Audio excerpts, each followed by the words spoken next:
Nesse momento, ó Pai, por favor, clamamos a Ti, ó Pai, que o Senhor venha conduzir essa pregação, o pastor Josué, que o Senhor venha trazer essa palavra, ó Pai, a proclamação da Tua palavra diretamente aos nossos corações, ó Pai, que venha produzir quebrantamento, arrependimento e fé, ó Pai, uma fé confiante em Cristo Jesus, nosso mediador, ó Pai.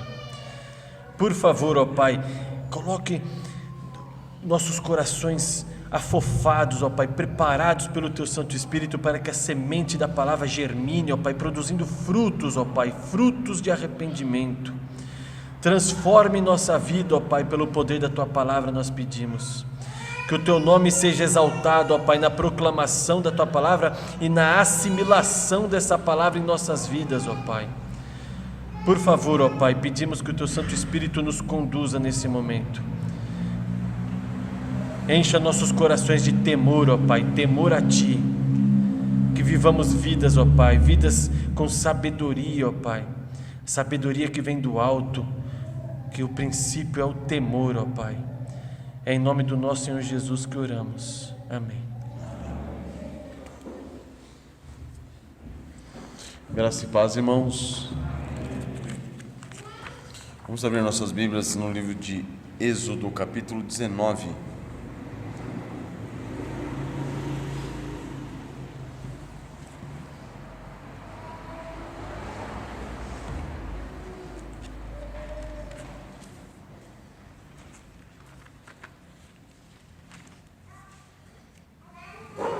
A partir do verso 16.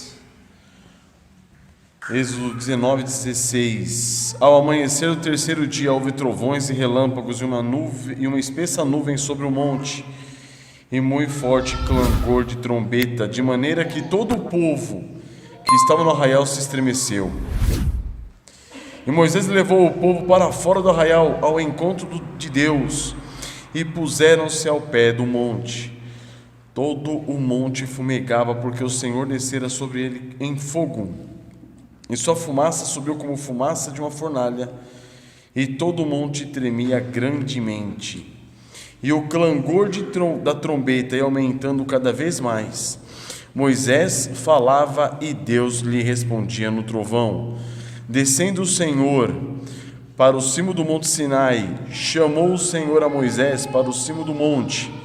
Moisés subiu, e o Senhor disse a Moisés: desce, adverte ao povo que não ultrapasse o limite até o Senhor para vê-lo, a fim de muitos deles não perecerem. Também os sacerdotes que se chegam ao Senhor se hão de consagrar, para que o Senhor não os fira. E então disse Moisés ao Senhor: o povo não poderá subir ao monte Sinai, porque tu nos advertiste, dizendo: marca limites ao redor do monte e consagra-o. Replicou-lhe o Senhor: vai, desce, depois subirás tu e Arão contigo. Os sacerdotes, porém, e o povo não traspassem o limite para subir ao Senhor, para que não os fira. Desceu, pois, Moisés ao povo e lhe disse tudo isso. Então, queridos, na última pregação, no último domingo, no último dia do Senhor, apoiados no capítulo 12 de Hebreus, nós falamos sobre a diferença entre o Monte Sinai e o Monte Sião. E nós vimos o grande contraste da tratativa do Senhor entre a igreja do deserto e depois a igreja do Calvário, a igreja pós-Calvário. Então, o modo como o Senhor Deus se manifestou àquela congregação no deserto ficou claro para nós que é totalmente distinta do modo como o Senhor trata com a sua igreja hoje, o modo como Ele se manifesta à sua igreja hoje. Com a igreja do Velho Testamento, o Senhor Deus se manifestou de uma maneira muito rudimentar, mais grotesca. Aquele povo precisava ver, ouvir, sentir a manifestação de Deus. Então era o nascimento da igreja, ela estava na sua mais tenra idade, na sua infância. E sendo tão infantil, ela precisava o quê? Ser tratada como uma criança. Foi esse o método então que Deus, o Senhor Deus, se utilizou para manifestar o quê? Para manifestar naquela congregação imatura a sua própria glória. Então, como criança, eles precisavam o quê? De uma tratativa mais sensorial, mais lúdica. Eles precisavam apalpar as realidades, precisavam apalpar as realidades da Santa Teofania, eles precisavam ver, visualizar, sentir, ouvir. Então, nesse estágio pueril da igreja, esse estágio mais básico, eles precisariam o quê? De um aio eficaz. O quê? A santa lei divina. A santa lei funcionava como um aio, como funciona conosco até hoje. Mas lá o Senhor Deus estava entregando a sua lei àquela igreja. Contudo, com a igreja neotestamentária, a tratativa do Senhor é bastante distinta. Então, os artifícios sensoriais e lúdicos, as estratégias mais emotivas e os métodos mais palpáveis da manifestação divina foram o quê? Deixados para trás. Agora o Senhor se manifesta à sua santa igreja por meio do quê? Da fé. Ele se relaciona com a sua santa igreja por meio do quê? Da fé. A visão da temporalidade foi o quê? Abandonada. Hoje ele nos ordena por meio da fé mirarmos o quê? A eternidade. Tirarmos os olhos daqui e elevarmos os nossos olhos para Ele, para a glória dEle, para o céu. Então, por meio da fé, Ele prepara o quê? A sua santa igreja, agora amadurecida, para o quê? As bodas do Cordeiro. Foi isso que nós vimos na semana passada. Isso vai servir de base hoje para falarmos sobre adoração solene no culto. Como o Senhor deve ser adorado. Por quê? Porque o Senhor é fogo consumidor. Então o tema da mensagem de hoje é: o Senhor é fogo consumidor. Amém, irmãos? Vamos curvar nossas cabeças? Pai eterno, na Tua grandiosidade, na Tua sublimidade, na Tua majestade, ó Deus, abra os nossos olhos. Pai, te pedimos, nessa manhã, ó Pai, de culto ao Senhor, de culto voltado para a honra e glória do Teu santo nome, abra os nossos olhos para vermos a grandeza de quem Tu és, ó Pai, a grandeza das Tuas revelações, a grandeza, ó Deus, da Tua majestade, da Tua soberania, sobre tudo e sobre todos. Faça-nos compreender, ó Pai, a que Deus nós servimos. Abra os nossos olhos, Pai, para que possamos ver que nós servimos o Senhor dos Senhores, o Rei dos Reis, o Deus dos Deuses, para que enxerguemos, ó Pai, as realidades da Tua santa pessoa, os Teus santos atributos. Não permitas, ó Pai, que fiquemos cegos diante dessas maravilhosas realidades, ó Pai. Faça-nos enxergar, ó Pai, que Tu és o mesmo Deus, de ontem, de hoje e será eternamente. Tu és o mesmo Deus que tratou com aquele povo no deserto e trata conosco hoje. Tu és o mesmo Deus que no decorrer das eras tem alterado a sua metodologia, Pai, de relacionamento conosco. Contudo, Tu permaneces sendo o mesmo.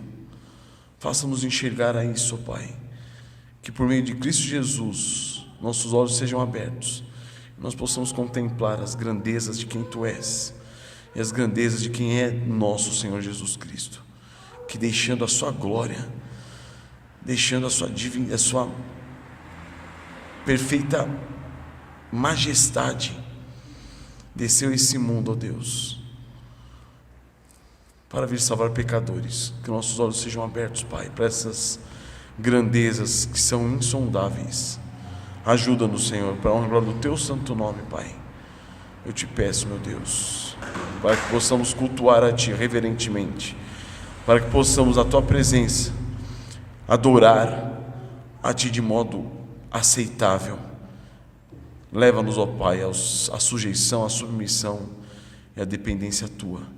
Nós te pedimos, Senhor, em nome do Senhor Jesus. Amém. Então, irmãos, com a graça do Senhor, hoje nós finalizaremos o capítulo 19 de Êxodo, tratando da solenidade do culto. Mas antes de nós concluirmos esse capítulo, eu gostaria de recontá-lo rapidamente o que aconteceu nesse capítulo 19, para que a gente possa visualizar melhor o desfecho dele. A gente vai ver no versículo 1 e 2 que o povo de Israel, peregrinando pelo deserto, chegaram aonde? Ao deserto do Sinai. E aí eles montaram acampamento frente aonde? Frente ao Monte Sinai. Nos versículos 3 a 6 nós vemos o quê? Que o Senhor Deus chama Moisés. Chama Moisés lá do monte. Ele ordena o quê? Anunciar ao povo as lembranças do que houve no Egito. Vocês lembram disso? As condições do relacionamento de Deus para com o seu povo. E nós vimos também isso, que na aliança que Deus fez com Abraão foi uma aliança incondicional. Só que essa aliança agora, ela é uma aliança condicional, uma condicionalidade dentro da incondicionalidade. Isso que é interessante nós percebermos. E aí a gente vê que são condições praticamente pessoais. De uma tratativa geral de incondicionalidade, Deus agora trata pessoalmente a condicionalidade. E nós vimos também as promessas referentes ao cumprimento dessas condições, certo? Depois do versículo 7, Moisés vai até o povo e anuncia tudo o que o Senhor tinha dito a ele. No versículo 8, o povo responde o quê? Que faria tudo o que o Senhor ordenasse. Ainda no versículo 8, o que acontece? Moisés sobe ao monte e novamente anuncia ao Senhor todas as palavras do povo. O povo dizendo que cumpriria com tudo que o Senhor ordenasse. Eles estão o quê? Assinando embaixo a aliança que Deus está para fazer com eles. Depois, um pouco mais à frente, do 9 ao 13, nós vemos o Senhor Deus dizendo a Moisés o modo como ele se manifestaria ao povo e por que ele se manifestaria dessa maneira. O Senhor também ordena o quê? A Moisés purificar o povo e os orienta o quê? A se consagrar, se prepararem para o dia da teofania, onde Deus se manifestaria presentemente no monte. E ali ele ordena o quê? Que Moisés demarque, fizesse marcações em torno do monte, para que o povo não traspassasse. No versículo 15 e 16 nós vemos o quê? Moisés desce do monte e consagra o povo para quê? Para o dia em que o Senhor Deus se manifestaria no Monte Sinai. Do 16 ao 19 chega esse grande dia, o dia em que Deus se manifesta pessoalmente em cima do monte, o dia da Santa Teofania. Moisés e o povo estão o quê? De pé em torno do Monte Sinai, e Deus começa a se manifestar a esse povo, se manifestar de modo aterrorizante. No versículo 20 ao 22 nós vemos o que? O Senhor Deus chama novamente Moisés para o cimo do monte. Ele ordena o que? Não permita que o povo e os sacerdotes subam o monte, como nós lemos há pouco. Moisés respondeu ao Senhor o quê? Que o povo já havia sido alertado. Mas o Senhor, no versículo 24, diz: desça, avisa o povo e os sacerdotes, e você volta para cá e traga Arão contigo. E o Senhor ordena o quê? Agora, ninguém toque o monte, para que o Senhor mesmo não ferisse aquele povo e os sacerdotes. Então Moisés desce, orienta o povo, e é nesse momento que o Senhor Deus começa o quê? A proferir os 10 mandamentos diante do povo. É onde nós começamos no capítulo 20, certo? Então no 25, desceu Moisés ao povo e lhe disse tudo isso. Capítulo 20, Deus começa a falar diretamente com o povo. Abram comigo Deuteronômio capítulo 5, versículo 23. Deuteronômio capítulo 5, verso 23.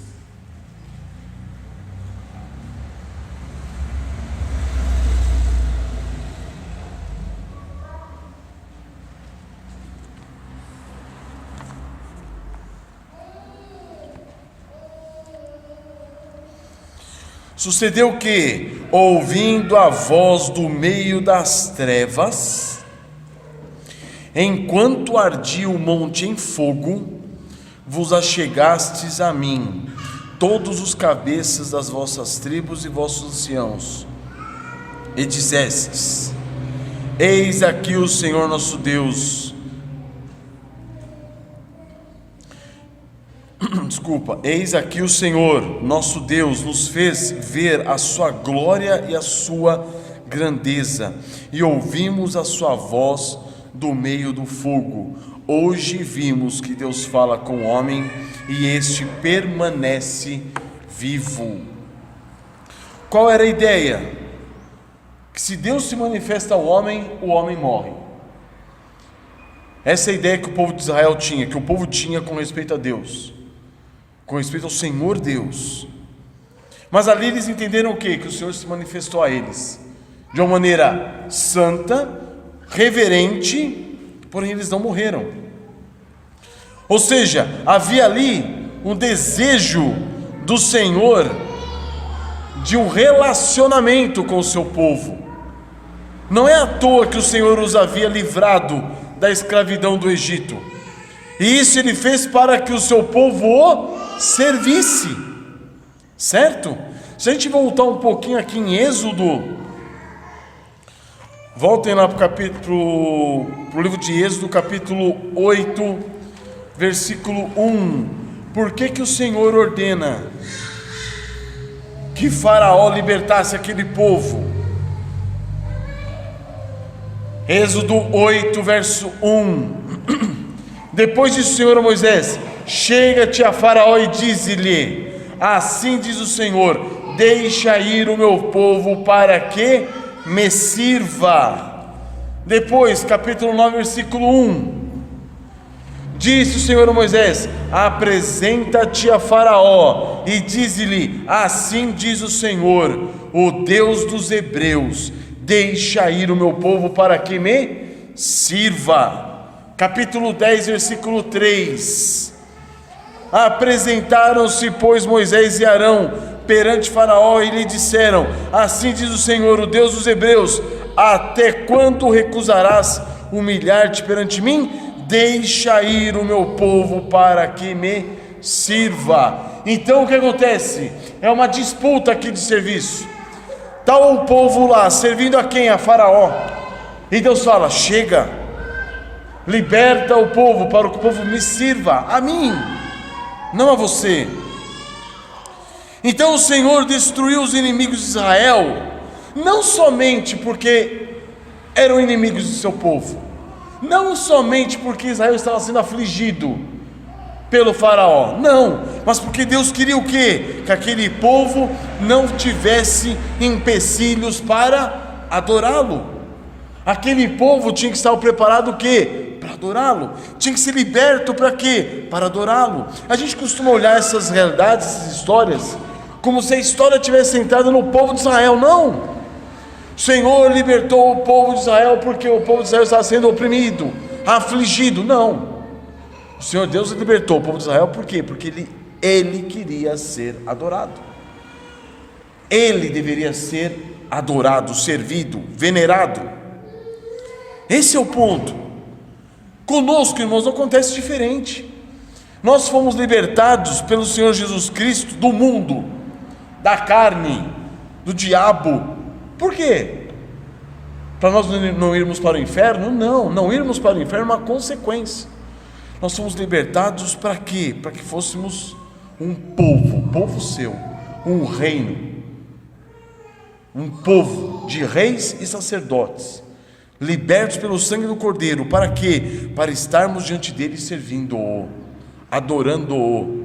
Isso muda toda a nossa realidade, muda toda a nossa visão, porque não é Deus que está ao nosso serviço, somos nós que estamos a serviço dele. E aí muda toda a história, porque no meio evangélico hoje, e nós temos muito desse ranço ainda, nós estamos aqui hoje por quê? Para que Deus nos sirva? Não, é o contrário. Nós estamos aqui hoje para que nós o sirvamos. Então o Senhor Deus destruiu os inimigos de Israel para quê? Para que eles não fossem impedidos de adorá-lo. Foi esse o propósito do Senhor Deus: libertar o povo de Israel do Egito para que lhe prestasse culto, para que lhe prestasse adoração, para que lhe venerasse. Então o Senhor nosso Deus reuniu o seu povo em torno do quê? Do Monte Sinai. Vem aqui. E a santa mensagem foi proclamada àquele povo, que estava ali para quê? Para ouvir a voz divina, a voz de Deus, e para contemplar a gloriosa majestade do Senhor Deus. Então nós temos, irmãos, registrado em Êxodo 19 e 20, a inauguração do primeiro culto público dessa congregação reunida no deserto. Se a gente parar para analisar, quem era o pregador? Deus. O próprio Senhor Deus de Israel era o pregador. E o púlpito? O Monte Sinai. O Monte Sinai, o púlpito, o grande púlpito que Deus escolheu. E a igreja reverente foi quem? Que estava extasiada.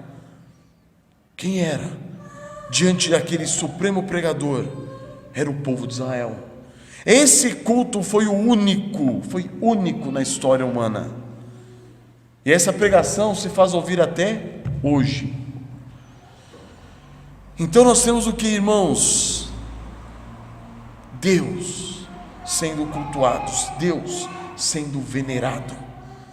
Contudo, nós vemos ali o que? Apenas a inauguração do culto daquela igreja do Velho Testamento. No capítulo 25, capítulo 31, daqui mesmo de Êxodo, o Senhor ordena a Moisés que o quê? Que ele construísse um tabernáculo. Então Moisés é orientado a construir um tabernáculo. O tabernáculo foi ordenado por Deus para quê? Como parte dessa aliança, para que o seu povo tivesse um local onde pudesse adorá-lo, onde pudesse sacrificar seus holocaustos. Então a sua edificação ela foi decretada pelo Senhor, tendo em vista o quê? A manutenção desse relacionamento de Deus com o seu povo Israel. Cada detalhe daquela obra, símbolo da habitação de Deus entre o seu povo, cada detalhe foi determinado pelo Senhor, Deus de Israel. Cada detalhe da construção daquele tabernáculo, as medidas da construção, as mobílias, os utensílios, tudo foi ordenado por Deus e passado para Moisés. Cada pormenor da sua construção foi o quê? Orientado pelo Senhor Deus, e tinha por objetivo o quê?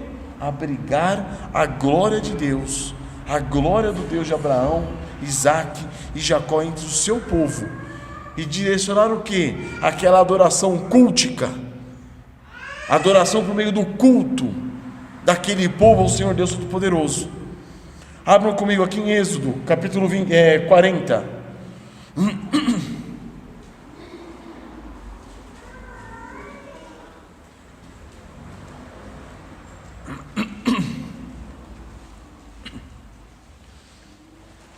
Êxodo 40, verso 34.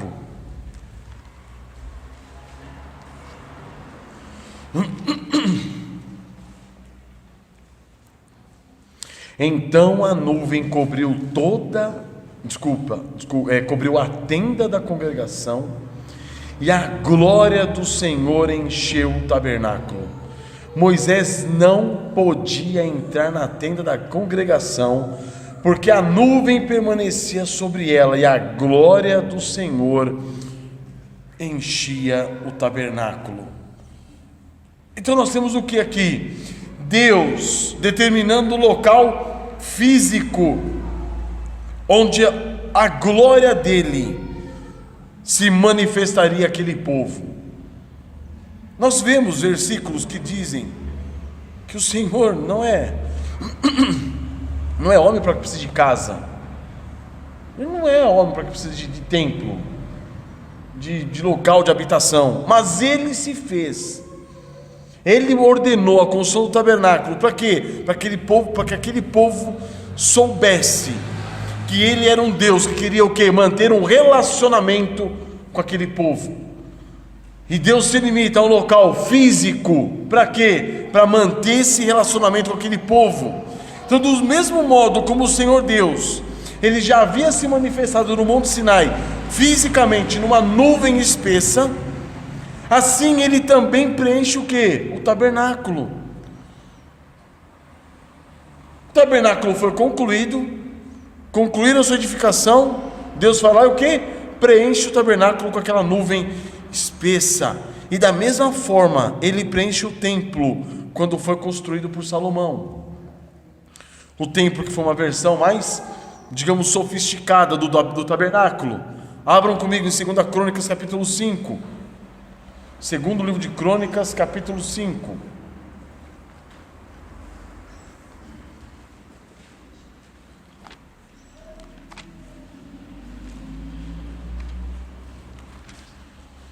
Segundo Crônicas 5:13.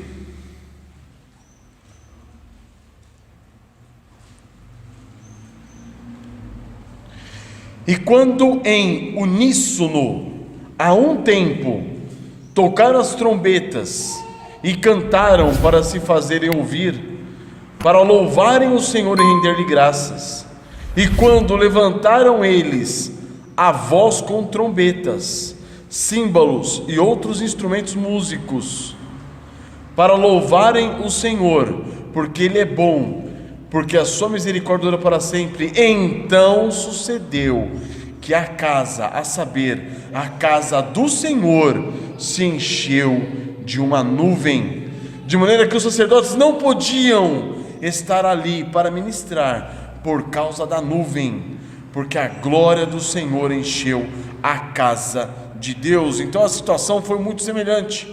No tabernáculo Moisés não podia mais entrar, porque a glória do Senhor estava lá. Aqui no templo os sacerdotes não podiam entrar, porque a glória do Senhor estava presente.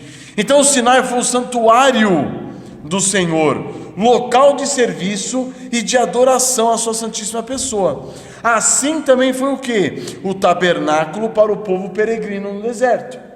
Aquele povo de Israel estava peregrinando.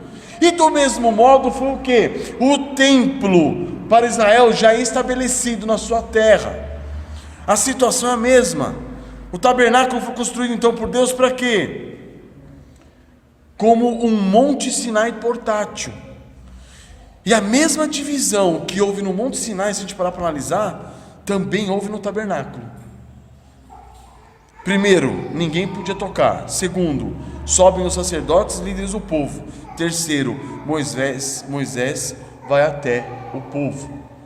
Era assim que era dividido o tabernáculo, em três espaços. Então, irmãos, contudo, o contato do Senhor com o seu povo, por intermédio do tabernáculo, ocorria o quê? De ano em ano. Era um culto extremamente o quê? Restrito.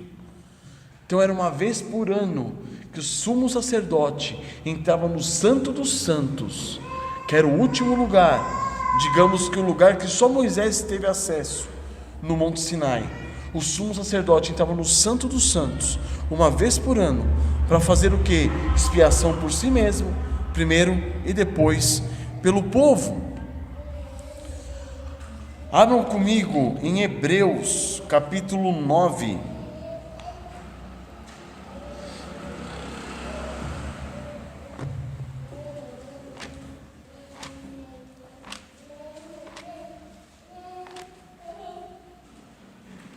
Hebreus capítulo 9, verso 6.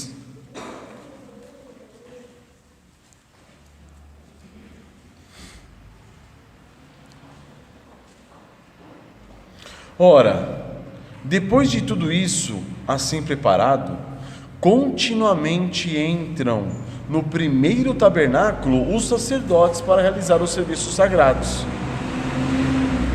Mas no segundo, o sumo sacerdote, ele sozinho, uma vez por ano, não sem sangue, que oferece por si e pelos pecados de ignorância do povo, querendo com isso dar a entender o Espírito Santo que ainda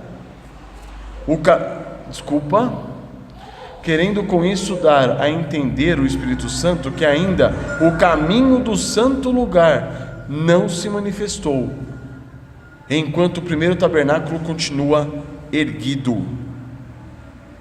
Vamos ler novamente esse trecho, mas eu vou ler na versão NVI, para ficar um pouco mais claro para os irmãos.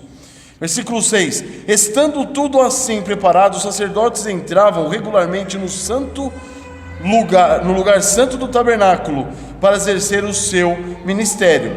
No entanto, somente o sumo sacerdote estava no Santo dos Santos. Então, o tabernáculo era dividido entre o pátio, onde o povo tinha acesso, depois tinha o lugar santo, onde os sacerdotes tinham acesso, e depois tinha o Santo dos Santos, onde lá, apenas uma vez por ano, e nunca sem apresentar o sangue do sacrifício, que ele oferecia por si mesmo e pelos pecados que o povo havia cometido por ignorância. Versículo 8, ainda na NVI: Dessa forma o Espírito Santo estava mostrando que ainda não havia sido manifestado o caminho para o Santo dos Santos, enquanto ainda permanecia o primeiro tabernáculo. Isso é adorador.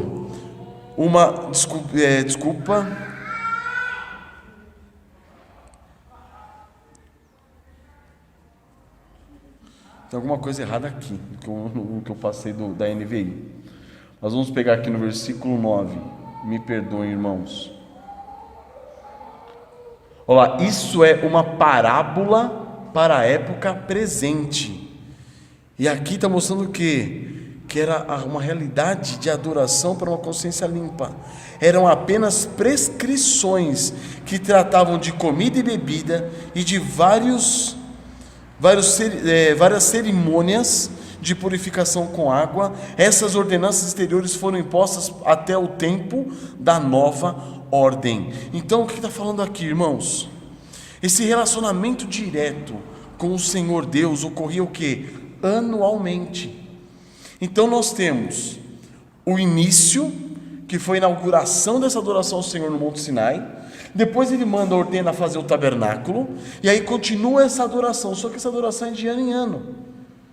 Ano em ano, o sumo sacerdote tem acesso direto a Deus, e ali ele faz expiação pelo povo, por si mesmo e pelo povo. Ainda no tabernáculo, o terror e o assombro do Senhor tomavam o povo e os sacerdotes. Dizem alguns estudiosos que essa vez, uma vez por ano, que o sumo sacerdote entrava no Santo dos Santos, diante da arca e do propiciatório, dizem até que eles amarravam uma corda no pé do sumo sacerdote, que se ele entrasse lá de maneira irreverente e impura, ele seria fulminado pelo Senhor diante da arca e do propiciatório. E aí, se ele demorasse, eles puxariam a cordinha e trariam o corpo para fora, porque quem entrasse lá morreria. Então, olha só, a ideia do Senhor Deus e do assombro de Deus era tão grande, da reverência que eles tinham para com um Deus extremamente majestoso, grande, era tão tenso, que aquele momento de adoração trazia também consigo um terror e um assombro diante do Senhor Deus. Então esse santuário terreno não podia ser o meio de uma livre e confiante aproximação a Deus. Ele também trazia para os ofertantes um pavor e um temor, um terror diante do Senhor Deus. Além do mais, o culto nesse santuário, ele ainda era o quê? Terreno, ele era restrito, e todo o seu ritual era o quê? Era incapaz de aperfeiçoar para sempre aqueles que estavam sendo por quem o sacerdote estava oferecendo sacrifícios. Então era tudo imperfeito. Enquanto permanecesse esse primeiro tabernáculo da igreja no deserto, o caminho de acesso e de adoração ao Senhor Deus, o caminho do culto ao Senhor Deus, para eles permanecerem o quê? Limitado, reduzido pelos rituais de caráter o quê? Externo, e pelo grande receio e temor da aproximação direta com a divindade. Então percebe, irmãos, essa realidade era muito o quê? Externa, era muito física. Esse contato da adoração desse povo para com Deus era algo ainda muito material. Entretanto, apesar de toda essa precariedade do culto e da adoração, esse povo ainda o que? Experimentou a manifestação da glória de Deus. Se a gente pegar aqui em Hebreus mesmo, capítulo 12, virem aí as páginas, Hebreus 12, verso 25.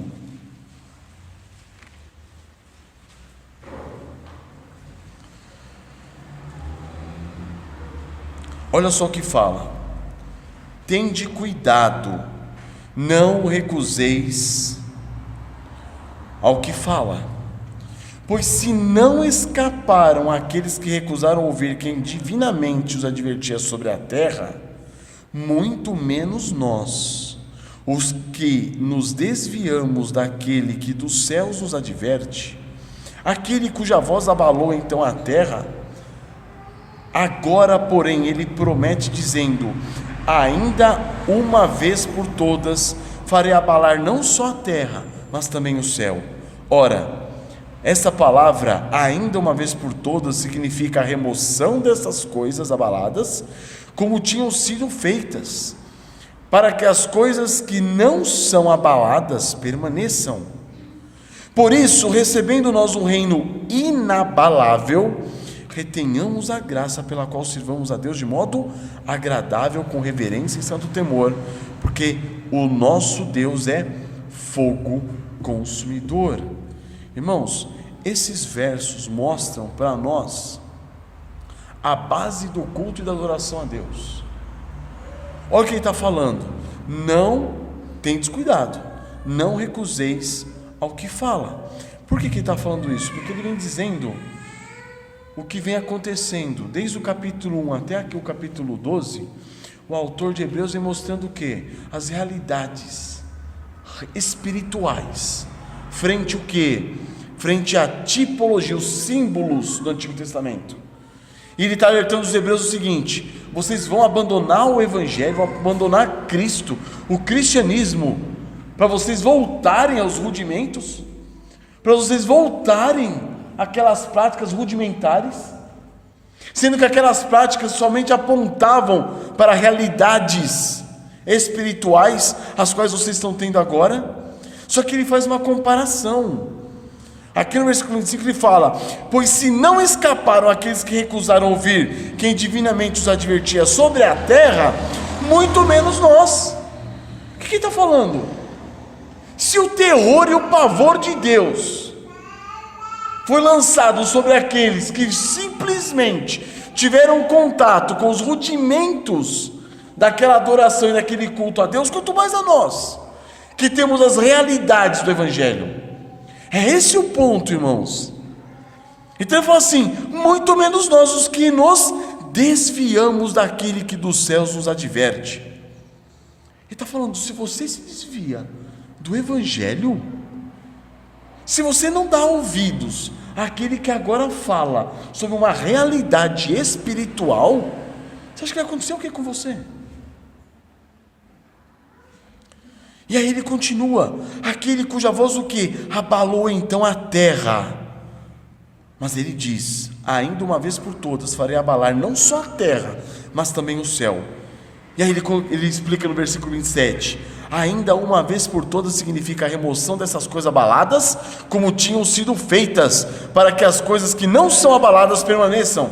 Ou seja, Deus veio e tirou. Aqueles rudimentos ficaram para trás.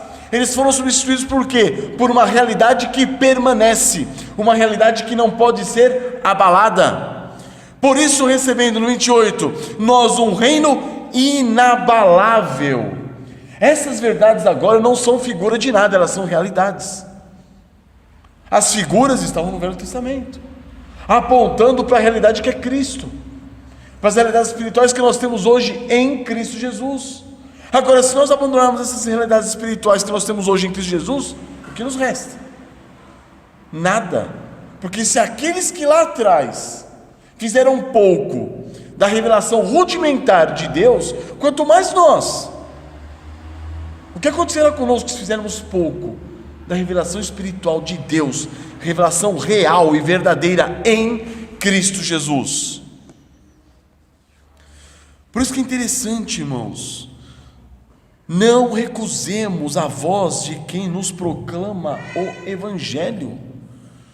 Pois se naquela dispensação, onde a tratativa de Deus para com a sua igreja infante era sensorial, e o culto a Deus era limitado em um santuário terreno, com uma liturgia terrena, sim, se naquela situação terrena e restrita, aqueles que não se sujeitaram foram punidos severamente, quanto mais nós. O que aconteceu com Nadab e Abiú em Levíticos capítulo 10? Vocês lembram? Foram no santuário e ofereceram o quê? Fogo estranho. O que aconteceu com eles? Fulminados. E os homens de Bet-Semes? Em 1 Samuel capítulo 6. Lembram dessa história? A arca está vindo dos filisteus. Os filisteus, diante de na batalha contra Israel, os filhos de Eli decidem botar a arca no meio da batalha para ganhar a guerra, como se a arca fosse resolver alguma coisa. Eles, que eram homens ímpios e filhos de Belial, o que acontece? Os filisteus ganharam a batalha, levaram a arca embora. Levaram a arca embora, colocaram no templo deles, e aí começou. Dagon cai uma vez, cai duas vezes, se quebra todo o ídolo dos filisteus. Começa uma praga monstruosa lá de ratos e tumores.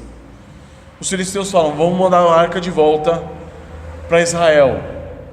E a arca eles colocam num carro de boi, a arca está voltando, e o pessoal de Bet-Semes fala: rapaz, a arca está voltando.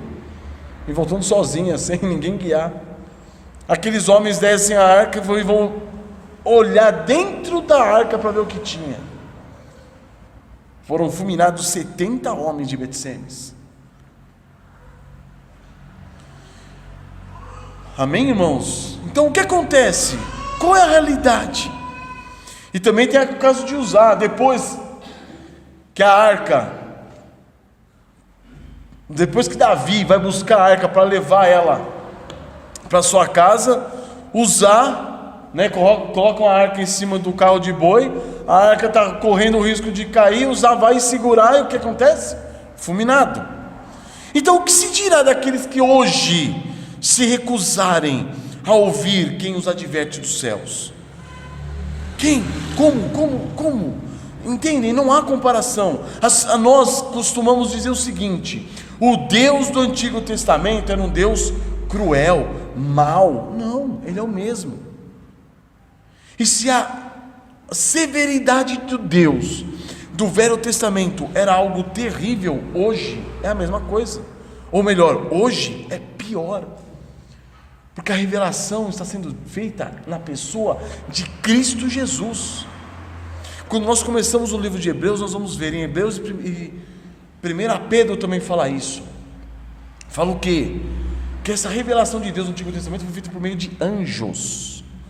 Não foi Deus, o próprio Deus descendo em pessoa. Foram anjos, como representantes dele, que se manifestaram no Monte Sinai, inclusive. Aí você vai ver isso e fala assim: meu Deus do céu, se por anjos aquele povo ficou extremamente aterrorizado, o que dirá de nós, que recebemos o próprio Deus, o Filho amado de Deus? Essa é a realidade, irmãos. A gente não pode tratar, a gente tem que começar a colocar-se diante do Senhor e pedir misericórdia aí para que nós possamos ver a grandiosidade de quem Ele é, para que nós não tratemos o Evangelho com pouco caso. Com pouco caso.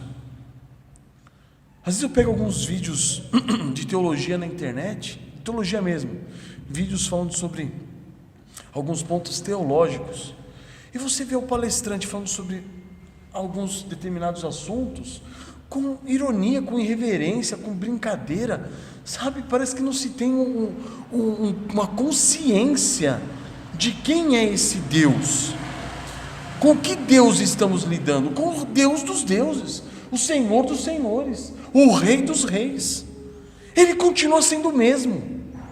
Não é porque Ele manda Jesus, e Jesus se identifica conosco, sendo Deus e homem, que nós agora temos o que? A liberdade de bater a mão nas costas de Deus e falar aqui, ó, meu amigo, meu papai. Não, não é assim que funciona.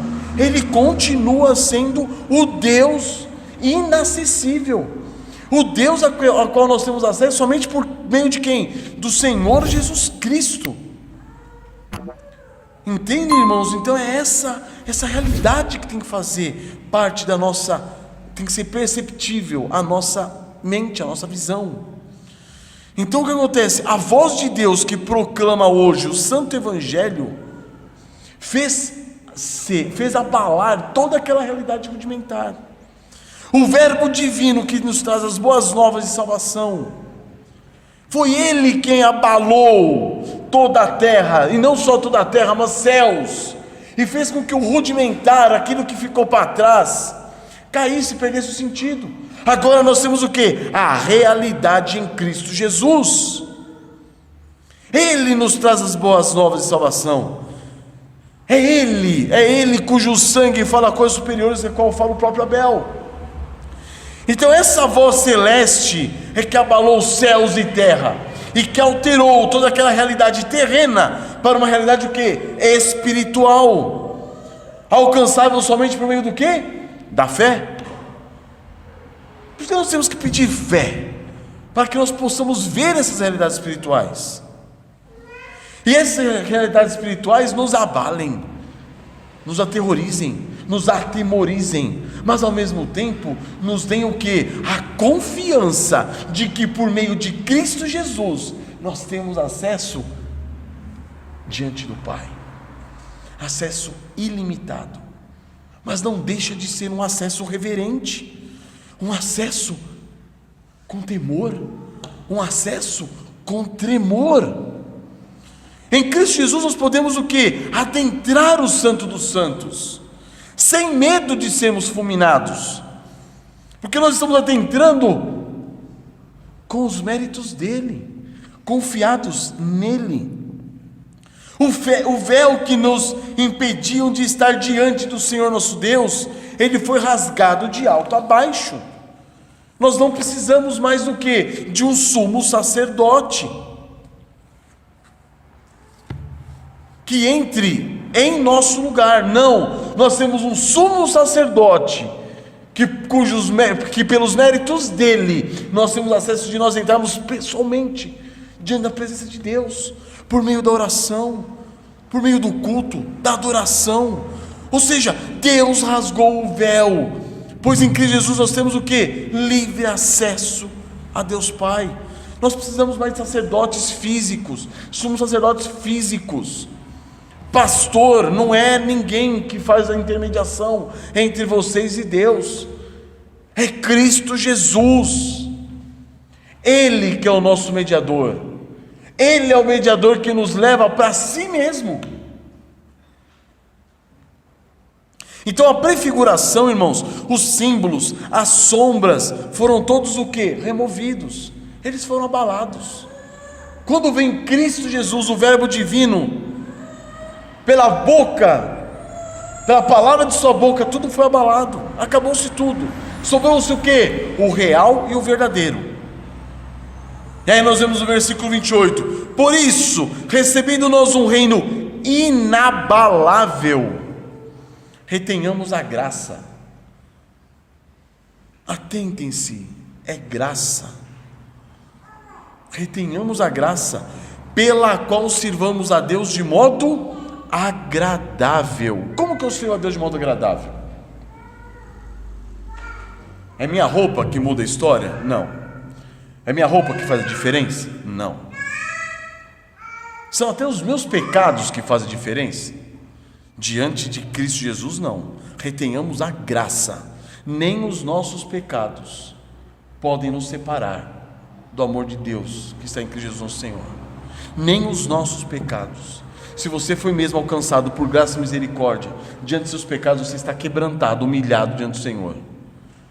Então, como que nós servimos a Deus de modo agradável? Retendo a graça, retendo esse conhecimento de que nós só podemos estar diante dele por meio da graça revelada em Cristo Jesus nosso Senhor. Então está falando assim, por isso, recebendo o reino inabalável, retenhamos a graça. Põe na sua cabeça que é somente por meio de Cristo Jesus que você pode se chegar a Deus.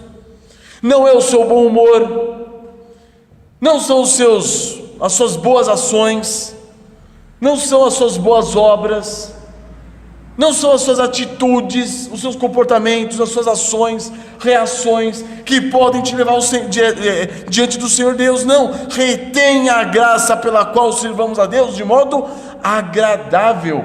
Só é possível servirmos a Deus de modo agradável quando nós temos consciência de que esse acesso que nós temos é por meio do nosso Senhor Jesus Cristo. Mas olha só, sirvamos a Deus de modo agradável com reverência e santo temor. Irmãos, o Evangelho não tira a reverência e o temor do cristão. A graça não tira, não anula a reverência e o temor. A graça não anula, não tira de Deus a essência que Ele é. Majestoso, sublime, terrível. Porque ele continua no versículo 29, porque o nosso Deus é fogo consumidor. É fogo consumidor para quem? Para nós. Então, aproxime-se diante dele consciente de que não é você que é merecedor de estar diante dele. Aproxime-se dele consciente de quê? De que é unicamente por meio de Cristo Jesus. Retenha a graça. E aí sim, você pode servir a Deus de modo o quê? Agradável. Aí sim, você vai ter uma santa reverência, um santo temor. Irmãos, cristão que não tem reverência e temor por Cristo, por Deus, pelo Evangelho, pela palavra, irmãos, porque o nosso Deus é fogo consumidor. O reino de nosso Senhor Jesus Cristo, irmãos, é um reino inabalável. Ele permanece. Creia que sua proximidade diante de Deus é somente por meio de Cristo. Retenha a graça. Saiba que você é um miserável pecador. Entenda isso. Que por meio do quê? Dos seus merecimentos você deveria o quê? Você mereceria o inferno. Você merece punição e tormento eterno. Agora, se hoje nós estamos aqui, é por pura graça e misericórdia divina. Por isso, sirvamos a Deus de modo agradável, com reverência e santo temor. Então, o culto, irmãos, o momento de adoração é um momento do quê? De reverência. Um momento do quê? De santo temor. Porque nós não estamos tratando com qualquer deusinho, um deusinho da nossa cabeça. Nós estamos tratando com o Deus dos deuses, o Senhor do Senhor, o Rei dos reis. Então cultuemos publicamente o Senhor nosso Deus em espírito e em verdade, de modo reverente. Esse é o ponto, irmãos. Amém? A graça não anula. Deus permanece sendo quem? Fogo consumidor. Não brinque com o Evangelho. Continuando em Hebreus capítulo 9, voltem um pouquinho.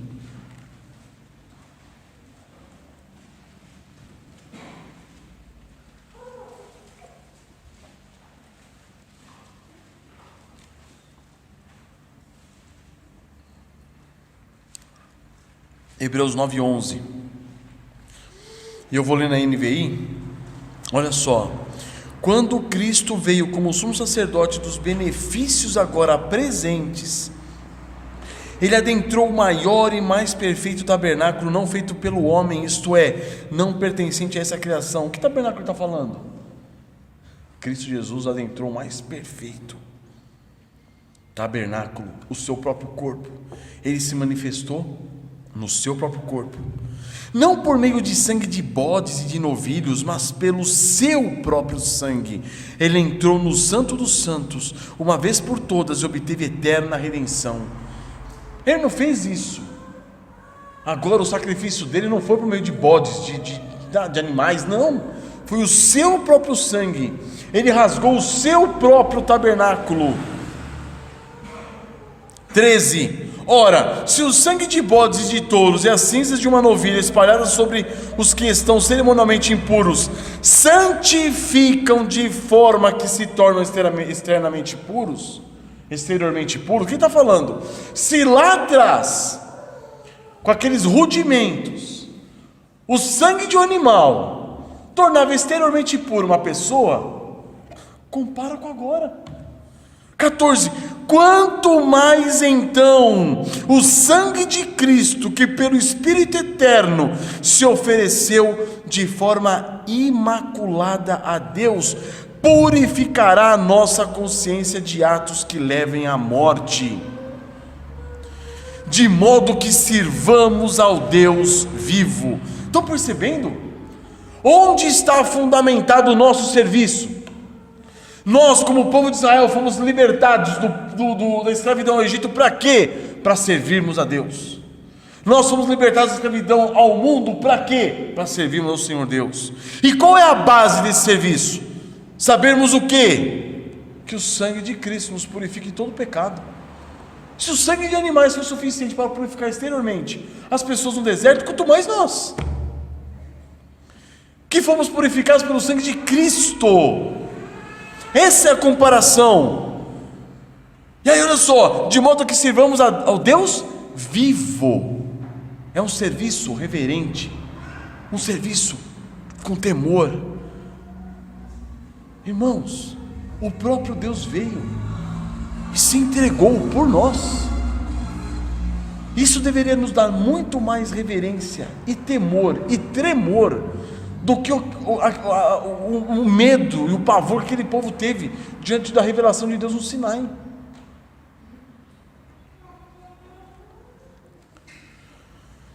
Então, sirvamos a Deus, irmãos, com consciência purificada. O que é isso? Entenda, você foi lavado pelo sangue do Cordeiro. Você foi lavado, você foi purificado. Você pode estar diante de Deus por meio de Jesus Cristo nosso Senhor. Você foi lavado. Ainda no capítulo 9, vamos para o versículo 24. Vou ler também pela NVI. Pois Cristo não entrou em santuário feitos por homens, uma simples representação do verdadeiro. Ele entrou no próprio céu, para agora se apresentar diante de Deus em nosso favor. Aqui está falando o quê? Da ascensão de Cristo. Não, porém, para se oferecer repetidas vezes, à semelhança do sumo sacerdote que entra no Santo dos Santos todos os anos, com sangue alheio. Então está falando assim, Jesus não ascendeu aos céus como os sumos sacerdotes que entravam no Santo dos Santos todo ano, uma vez por ano, com sangue alheio, com sangue de animais. Não. Versículo 26. Se assim fosse, Cristo precisaria sofrer muitas vezes, desde o começo do mundo. Então ele falou assim, se fosse esse o modelo para a realidade em Cristo Jesus, Jesus teria que vir o quê? Todo ano, durante todos esses milênios aí, todo ano vir, sofrer, morrer e ressuscitar. Vir, sofrer, morrer e ressuscitar. Não é esse o objetivo, não foi essa a realidade. Mas agora ele apareceu uma vez por todas, no fim dos tempos, para aniquilar o pecado mediante o sacrifício de si mesmo. aniquilar o pecado, acabar com o pecado, exterminar o pecado por meio do sacrifício de si mesmo. Então ele entra diante do Santo dos Santos. Onde? No céu, na ascensão dele. Ele entra na glória, diante de Deus. Com o quê? Ele mesmo. Ele não precisa de mais nada. Ele, com o seu sangue, com o seu corpo. Para quê? Para aniquilar o pecado de uma vez por todas. 27. Da mesma forma como o homem está destinado a morrer uma só vez e depois disso enfrentar o juízo, assim também Cristo foi oferecido em sacrifício uma única vez para tirar os pecados de muitos, e aparecerá a segunda vez, não para tirar o pecado, mas para trazer salvação aos que o aguardam. Amém, irmãos? Então olha só, essa é a realidade, irmãos. Nós não podemos perder isso de vista. Com a ideia dispensacionalista de que nós, na época da lei, era uma outra dispensação e Deus agia de uma outra maneira, e hoje Deus age de outra maneira na graça, chegou-se à conclusão de que estamos na graça, aqui a gente pode viver do jeito que quiser. Cristo já morreu, eu já criei nele, já fui lavado pelo sangue, e aí você vai e toca a vida do jeito que você quiser. E a reverência, e o temor, e o santo tremor? Não existe isso. Isso foi no passado, lá no Velho Testamento. Agora, Jesus Cristo, Ele é amor, Deus é amor, só alegria agora. Não, é uma visão totalmente deturpada. A visão do sacrifício de Cristo tem que nos levar a um santo temor, a um santo tremor, a uma real reverência, sabendo que Ele entregou-se por nós. Uma reverência muito maior do que você saber que todo ano você tinha que ir lá matar um cordeiro para... Não, isso daí não é nada perto do quê? Perto da realidade que nós temos em Cristo Jesus, nosso Senhor. Por isso que o Evangelho é algo que tem que ser tratado reverentemente. O culto tem que ser tratado reverentemente. A adoração a Deus tem que ser tratada reverentemente. Quantos de nós somos pegos fazendo piada com as coisas de Deus?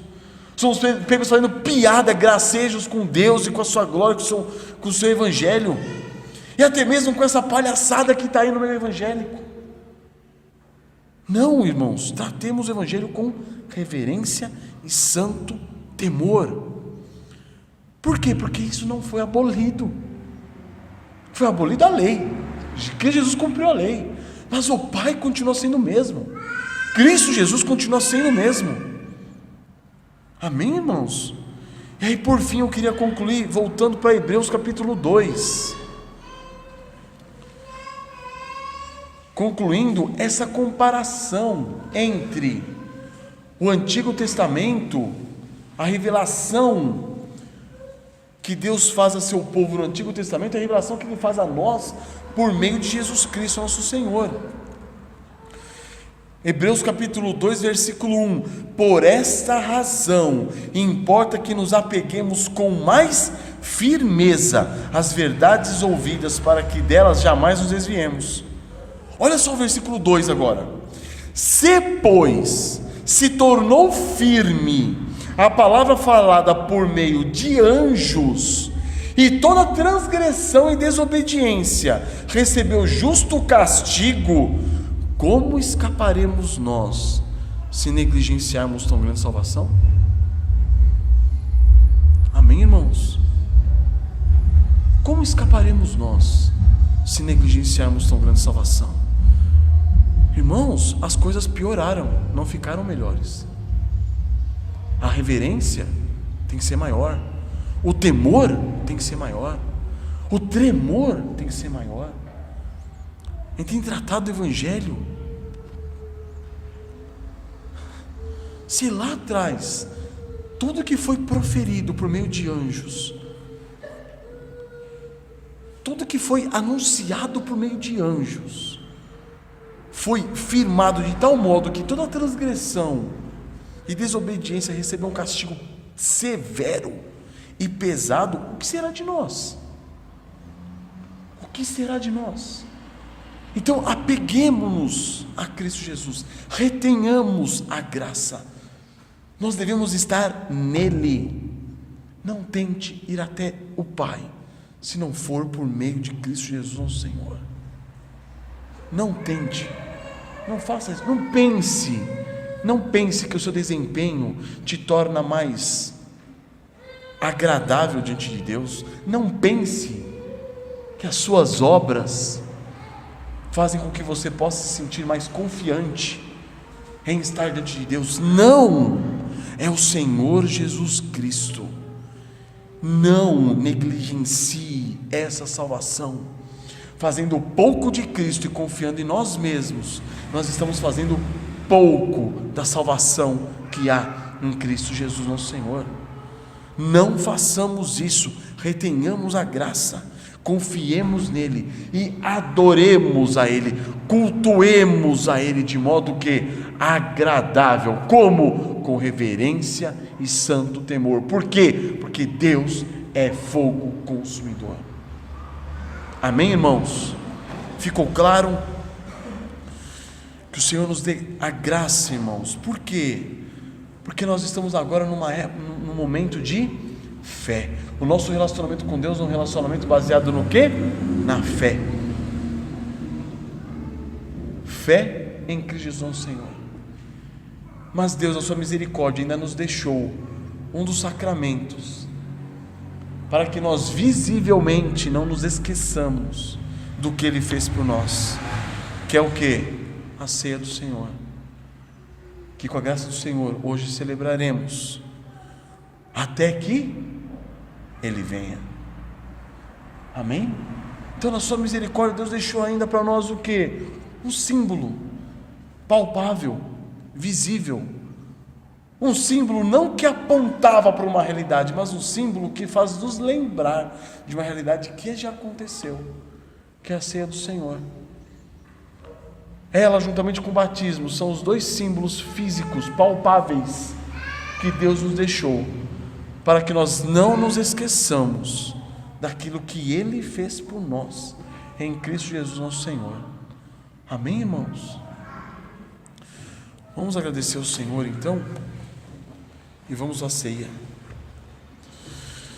Senhor nosso Deus, quão maravilhoso Tu és, ó Pai, quão benigno, quão grandioso, não há palavras, ó Deus, para expressarmos as grandezas da Sua santa pessoa, ó Pai, os Teus santos atributos. Mas Tu és também, ó Pai, um Deus temível. Tu és, ó Pai, justiça, e Tu és juiz. Tu és a lei, ó Pai, Tu és o legislador, mas Tu também és o judiciário, ó Pai, que coloca essa lei, que cobra essa lei, que cobra que essa lei seja executada, seja cumprida. Tu és grandioso, Tu és terrível, Pai. Faça-nos enxergar essas Tuas realidades, mas Tu és bondoso, misericordioso, por através do nosso Senhor Jesus Cristo, Tu lavaste-nos com o precioso sangue do nosso Senhor Jesus, e Tu nos limpaste de todo o pecado, e hoje estamos na Tua presença, justificados pelo sangue do Cordeiro. Tu és amoroso, Tu és bondoso, Tu és misericordioso, Tu és gracioso. E diante desses Seus santos atributos, ó Pai, nós ficamos extasiados, reverentemente extasiados, e nos aproximamos de Ti, ó Deus, confiantes nos méritos de nosso Senhor Jesus Cristo, contudo de modo reverente, sabendo que Tu és o mesmo Deus, Criador de todas as coisas. Tu és o mesmo Deus que lá ainda em Abraão, por meio de Abraão, Pai, das Suas promessas feitas a Abraão, Tu já nos tinha em Tua mente, ó Pai. Tu já nos tinha em Teu propósito. Antes da fundação do mundo, em Cristo Jesus, Tu já nos tinha libertado, livrado por meio do sangue do Cordeiro, reconhecido antes da fundação do mundo. Senhor, grandes e maravilhosas são as tuas obras, ó Pai. Suas obras de salvação, da criação, mas as suas obras da salvação, ó Pai, são tremendas. Ajuda-nos, ó Pai, a cairmos de joelhos ante a tua glória e a tua majestade, de joelhos ante, ó Pai, o teu plano de salvação, engendrado antes da fundação do mundo, executado em Cristo Jesus, e ainda, ó Pai, em ação hoje, que estamos sendo santificados pelo Espírito Santo, rumo à glória. Ajuda-nos a enxergar, ó Pai, essas grandezas, a vislumbrar, ó Pai, essas realidades, e principalmente a aguardar confiantes o retorno de nosso Senhor Jesus Cristo. Que a partir desse momento, ó Pai, nessa celebração da tua santa ceia, nós possamos fazer isso em memória do nosso Senhor Jesus Cristo, até que Ele venha. Que aguardemos a vinda de nosso Senhor Jesus Cristo, que virá não mais para limpar-nos, lavar-nos de nossos pecados, pois já estamos limpos, já estamos lavados, mas Ele que virá para nos glorificar diante de Ti, ó Pai, e para julgar esse mundo que jaz no maligno. Obrigado, meu Deus, por tão grande salvação. Não permita que nós negligenciemos essa maravilhosa salvação, redenção que nós temos em Cristo Jesus, nosso Senhor. Que teu nome seja glorificado sempre, ó Pai. Em nome do Senhor Jesus nós te agradecemos, te louvamos e te bendizemos o nome. Amém.